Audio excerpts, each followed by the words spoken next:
Hello, everybody. I'm sorry I'm not with you. Assalamu alaikum. By way of introduction, I'm Doug Stone. I'm a retired Marine general. Initially, after 9/11, I was flown to be the senior military leadership on the ground in Islamabad.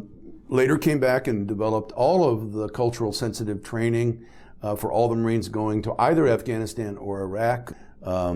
America was, I think by its own admission, failing in its mission in Iraq. So I was selected as one of the few to go back with General Petraeus, hand-selected by him to take on the challenge of interrogation and specifically detention. What I found in detention were extremist members of the detention. They called themselves imams, were actively soliciting, recruiting, training, intimidating members of the camp, the detainees. How do you counter, in the minds of detainees, the extremist perspective that their detainee imam is giving them? So we simply put a reading program together, which they responded to in an unbelievable manner. Really came up to speed in terms of how to read very quickly. And then we began to recruit in from outside of Iraq, because there were nobody that we could recruit inside Iraq, imams from many different countries. What we found were detainees wanted to learn about their own religion.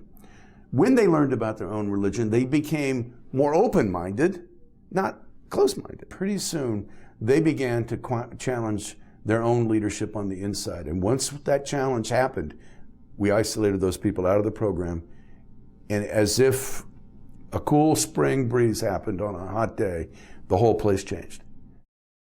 You have individuals who practice Islamophobia perspectives. They can be in positions of leadership in law enforcement. They can be in the political world. They are convinced by calling an enemy, they are making it more secure. And what I promise you is happening is just the opposite. They're making us less secure. How are they making us less? They're making us less secure because they create an animosity.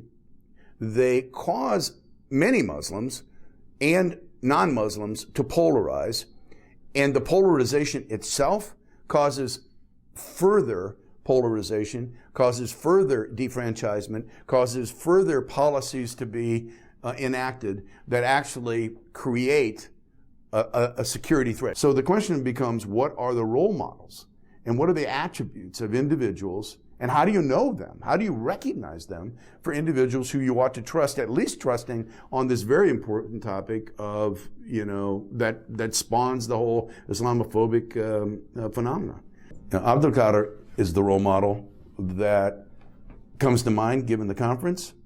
The way he problem solved, the way that he addressed things, he became and has become, I think, in the past and in the present, a partner, a wise man, somebody who you can trust. So the reason that the emirs were studying is in part because of all the great things he did. Absolutely. It's a wonderful history. But I think it's even more important to recognize that there are fundamental, very visceral attributes that he practiced, past tense, and by bringing him forward in the present, that are role models for you and I. They are role models for educators. They are role models for professionals. They're role models for somebody who you can trust. And role models are critical to changing because people respect role models. You can pick any role model you like. I like the Emir, so do others, but find your own.